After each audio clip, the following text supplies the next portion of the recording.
ఎలాంటి ఆపరేషన్ లేకుండా పైల్స్ సమస్యను శాశ్వతంగా పరిష్కరించబడును. Homeo care international. నమస్తే శశికాంత్ గారు. తెలుగు చిత్ర పరిశ్రమలో మోహన్ బాబు గారి యొక్క నటన గురించి మనం చెప్పుకోవాల్సిన అవసరం లేదు. తెలుగు చిత్ర పరిశ్రమలో ఒక పెద్ద దిక్కుగా కూడా నిలబడ్డారని చెప్పొచ్చు. ఇవాళ కనుక మనం చూస్తే ఆయన ఆస్తుల వివాదం ఏదైతే ఉందో చర్చనీయాంశంగా మారింది అని చెప్పొచ్చు. కొడుకులకు సంబంధించి ఆస్తి వివాదాలు ఏంటి, దీనికి సంబంధించిన పూర్తి వివరణ ఏంటి? అందరికీ తెలుసు, మోహన్ బాబు గారు క్రమశిక్షణకి మారిపోయారని, డిసిప్లిన్కి మారిపోయారని మనందరికీ తెలుసు. ఫ్యామిలీ బేసిక్గా ఈ ఫ్యామిలీకి విలువలు ఎక్కువ ఇస్తుంటారు, ఫ్యామిలీ వ్యవస్థకి విలువలు ఎక్కువ ఇస్తుంటారు. మోహన్ బాబు ఇద్దరు కొడుకులు మనకు తెలుసు, ఇద్దరు హీరోలే. మంచు మనోజ్, మంచు విష్ణు. పెద్దగా సినిమాల్లో రాణించకపోయినా బిజినెస్లో విష్ణు అందుకున్నాడు. స్కూల్స్, కాలేజెస్ అవన్నీ బాగా చేస్తున్నాడు అన్న విషయం మనందరికీ తెలిసిందే.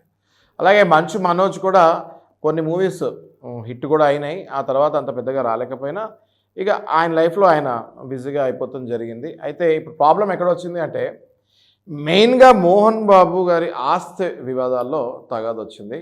మోహన్ బాబు గారికి ఉన్న ఆస్తుల్లో మెయిన్ ఆస్తులు మనందరికీ తెలుసు, శ్రీ విద్యానికేతన్ తిరుపతి.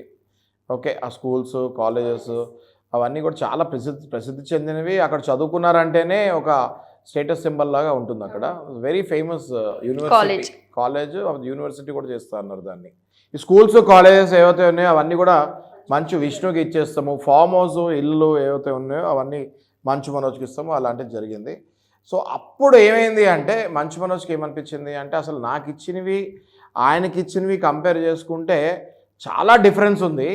సో నాకు అన్యాయం జరిగింది దీనిపైన అనేసి మంచు మనోజ్ ఫీల్ అవుతాం జరిగింది. అప్పటి నుంచి కూడా ఇద్దరి మధ్యలో ఏదో ఒక రకంగా ఫ్రిక్షన్ స్టార్ట్ అయింది. మనం చూస్తే కొన్నాళ్ల క్రితం మంచు మనోజ్కి విష్ణుకి గొడవలు కూడా అయినాయి, టీవీలో కూడా వచ్చింది. అయితే అది వెంటనే ఇమీడియట్గా సర్దుమరిగింది. మళ్ళీ ఇద్దరు కొడుకులతోటి మోహన్ బాబు గారు కనిపించడం జరిగింది. ఓకే ఫైన్, అంతా బాగానే ఉంది అనుకున్నారు. అయితే మనం ఎప్పుడు అనుకున్నట్టుగా నిప్పు లేనిదే పొగరాదు అంటారు కాబట్టి, అప్పుడు జరిగింది నిప్పు, ఇప్పుడు వచ్చింది పొగ అని చెప్పచ్చు ఈజీగా. ఎందుకంటే నిన్న జరిగిన విషయం ఏదైతే ఉందో అది చాలా దారుణమైన విషయము. డైరెక్ట్గా తండ్రి పైన, అన్న పైన నన్ను కొట్టించారు, గూండాలను పెట్టి నన్ను కొట్టించాడు అన్న అభియోగం చేశారు మంచు మనోజ్. ఆయన హాస్పిటల్ కూడా వెళ్తాం జరిగింది, ఎమ్మెల్సీ తీసుకుంటాం కూడా జరిగింది, మెడికల్ లీగల్ సర్టిఫికేట్ కూడా. అందులో 10 మంది వచ్చి ఈయనని కొడతాం వల్ల అబ్డొమైన్లో, షోల్డర్ మీద, థైస్ మీద ఇక్కడ బాగా దెబ్బలు తగిలాయి అని చెప్పి ఒక సర్టిఫికేట్ తీసుకుంటాం కూడా జరిగింది. ఆ సర్టిఫికేట్ ఇప్పుడు మనకు సోషల్ మీడియాలో కూడా వైరల్ అవుతూ ఉంది. అది చాలా దురదృష్టకరము. ఎందుకంటే ఎంతో చాలా స్టేటస్ ఉన్న ఫ్యామిలీ ఫిలిం ఇండస్ట్రీలో. మాకి ప్రెసిడెంట్ కూడా అనుకుంటా మంచు విష్ణు ఇప్పుడు మాకి ప్రెసిడెంట్ కూడా ఒక 100 మందికి ఒక ఆదర్శంగా ఉండాల్సిన వ్యక్తులే ఇవాళ ఇలా కొట్టుకున్నారు. ఆస్తుల వివాదాలు, తండ్రి పైన కొడుకు, కొడుకు పైన తండ్రి అన్న వాగ్వాదాలు జరుగుతున్నాయి అన్న మాట మనం మీడియా ముఖంగా వింటూ ఉన్నాం. ఇవాళ కనుక చూస్తే ఇవాళ ఈవినింగ్ బౌన్సర్లు కూడా ఉన్నారు అక్కడ అని విజువల్సే కనిపిస్తూ ఉన్నాయి. అంటే ఎలా చూడాలి అంటారంటే, ఒక చెప్పే స్థాయి ఇంట్లో ఉన్న వ్యక్తులే ఇలా మారారు అంటే ఆస్తి వివాదాలు అంటే ఇంత తారాస్థాయికి చేరాయని చెప్పుకోవచ్చా? ఆస్తి వివాదాలు ఎలా అయిపోయారంటే ఉషా గారు, ఇవాళ ఒక 60-70 ఏళ్ళ వ్యక్తికి ఆస్తి ఉంటే కొడుకులు కొట్టుకుంటున్నారు, ఆస్తి లేకపోతే ఆ తండ్రిని ఇంట్లో నుంచి వెళ్ళగొడుతున్నారు. ఇట్లా ఉంది పరిస్థితి. అంటే డబ్బు ఉన్నా ప్రాబ్లమే, డబ్బు లేకపోయినా ప్రాబ్లమే. అయితే ఇక్కడ ఒక పాయింట్ మనం ఏం గుర్తుపెట్టుకోవాలంటే, వీలునామా ఎందుకు బయట పెట్టారండి? మోహన్ బాబు గారు చేసిన పెద్ద తప్పు ఏంటంటే, వీలునామా బయట పెట్టకుండా వీలునామా రాసి ఎవరైనా వేరే థర్డ్ పర్సన్ దగ్గర పెట్టి తనంతరం వీలునామా బయటకు వచ్చి ఉంటే ఆ తర్వాత ఇంకా కొట్టుకున్నా కూడా లాభం ఉండదు. ఎప్పుడైతే మనిషి బతుకుండగానే ఆ వీలునామా బయటకు వచ్చి పిల్లలు చదువుతాం జరుగుతుందో, మళ్ళీ వీలునామా చేంజ్ చేసే ఛాన్స్ ఉంటుంది కాబట్టి కొట్టుకుంటారు. అదే తనంతరం మనిషి పోయిన తర్వాత వీలునామా బయటకు వస్తే కొట్టుకున్నా ఇంకా లాభం ఉండదు కాబట్టి కొట్టుకునే పరిస్థితి ఉండదు. అందుకే వీలు నామా అంటారు, అంటే విల్ డీడ్. ఆ తర్వాత తనంతరం ఒక మనిషి చనిపోయిన తర్వాత ఆ డాక్యుమెంట్ బయటకు రావాలి. మనం ఇందులో చూస్తే మనిషి బతుకుండగానే వీలునామా బయటకు వచ్చేసరికి మళ్ళీ చేంజెస్ చేసే ఛాన్సెస్ ఉంటాయి కాబట్టి పిల్లలు ఇలా కొట్టుకుంటూ జరుగుతూ ఉంటుంది. సో దయచేసి నేను పెద్దవాళ్ళకి చెప్పేది ఏంటంటే, మీరు వీలునామా చేసేటప్పుడు మీ తర్వాతే ఆ డాక్యుమెంట్ బయటకు వచ్చేటట్టు ఉండాలి. కానీ మీరు బతుకుండగానే వీలునామా రాస్తే, మీరు బతుకుండగానే అది ఆస్తి పంచిపెట్టి సేల్ డీడ్ చేసినా ఒకటే, గిఫ్ట్ డీడ్ చేసినా ఒకటే, వీలునామా చేసినా ఒకటే. అందుకే డాక్యుమెంట్స్లో ఎప్పుడు 3 ఉంటాయి. ఒకటి సేల్ డీడ్, ఒకటి గిఫ్ట్ డీడ్, ఒకటి విల్ డీడ్.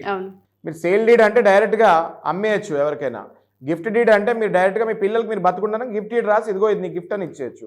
విల్ డీడ్ అంటే that is after your death, that will అంటే నాకు ఈ విల్ ఉంది అన్నది అప్పుడు బయటకు రావాలి. అందుకే బతుకున్నప్పుడు వీలునామాలు బయటకు వస్తే అది మళ్ళీ బతుకున్న వ్యక్తితో మార్పిచ్చే ఛాన్సెస్ ఉంటాయి కాబట్టి ఇట్లాంటి తగాదాలు వస్తుంటాయి. అండి ఈ ఆస్తుల వివాదంలో కనుక మనం వింటే థర్డ్ పర్సన్ పేరు కూడా వినిపిస్తుంది. ఈ పర్సన్ వల్లనే చిలికి గాలివాన్ల కుటుంబ వ్యవహారాలు ఏవైతే ఉన్నాయో కలహాలు బయటికి రావడం జరిగిందన్న మాట కూడా వినిపిస్తుంది. వినయ్ అనే ఒక వ్యక్తి కాలేజీలో పనిచేస్తున్నట్టు మనం వింటున్నాము. ఆయనే కాలేజ్ వ్యవహారాలన్నీ విష్ణుకి చూసుకుంటూ ఉంటాడు అనేసి. ఎప్పుడైతే ఈ కాలేజ్ మొత్తం కూడా విష్ణుకి రాశారు అని తెలిసిందో మనోజ్ కాలేజ్ వ్యవహారాల్లో ఇన్వాల్వ్ అయ్యేసరికి ఈ వినయ్ అనే వ్యక్తితోటి మంచు మనోజ్ని కొట్టించారు అన్నది మనం వింటున్నాము. ఇప్పుడు థర్డ్ పర్సన్ నా మీద ఎలా అటాక్ చేస్తాడు, ఇది మన ఇద్దరి మధ్యలో ఇష్యూ కదా అనేసి మంచు మనోజ్ కూడా దాన్ని చాలా సీరియస్ తీసుకుంటం జరిగింది. ఏ వివాదాలైనా ఫ్యామిలీలో ఏదైనా ఇష్యూస్ ఉన్నప్పుడు అది ఆస్తి కానివ్వండి, పర్సనల్ కానివ్వండి, థర్డ్ పర్సన్ ఇన్వాల్వ్ అయినప్పుడే గొడవలు ఇంకా మరింత పెరుగుతాయి. అది మనం ఇక్కడ ఉదాహరణకు చూస్తున్నాము. సో మనం దీన్ని ఏ విధంగా చూడొచ్చు అంటారు? అంటే దీనికి ఒక కంక్లూషన్ ఏంటి? మీరు కనుక చూస్తే హాస్పిటల్ రిపోర్ట్లో 10 మంది నా పైన అటాక్ జరిగింది, abdomen, neck and right thigh పైన ఇంజురీ కనిపిస్తుందన్న వాస్తవం మనకు చాలా క్లియర్గా కనిపిస్తుంది. ఇప్పుడు ఆ సర్టిఫికెట్ ప్రకారం మనం చూస్తే దీనికి మళ్ళీ ఇన్వెస్టిగేషన్ చేసి పోలీసు వాళ్ళు ముందుగా ఎఫ్ఐఆర్ తీసుకున్న దీన్ని ఇన్వెస్టిగేషన్ చేసి A1, A2, A3, A4 ఎంతమంది ఉన్నారో వాళ్ళని పొందుపరుస్తారు. ఈ ఇన్వెస్టిగేషన్ చేసి ఎఫ్ఐఆర్ బయటకు వచ్చిన తర్వాత మనం దీని గురించి చర్చించుకుంటే బాగుంటుంది. ఓకే, డెఫినెట్గా సార్ మీరు అన్నట్టుగానే దీనికి సంబంధించి ఇన్వెస్టిగేషన్ ఏదైతే ఉంటుందో అది జరిగిన తర్వాత డెఫినెట్గా ఈ టాపిక్ మాట్లాడదాం. ఏదైతే ప్రస్తుతం వాళ్ళ ఇంటి ముందు బౌన్సర్లతో సహా చర్చకి దిగారు అన్న ఒక పాయింట్ అయితే మనకు కనిపిస్తూ ఉంది. దీన్ని బట్టి నెక్స్ట్ డే ఏం జరగబోతుంది, అసలు ఈ ఆస్తుల వివాదాలకు సంబంధించిన వివరాలు ఏంటో తెలుసుకుందాం. Thank you sir. Thank you so much.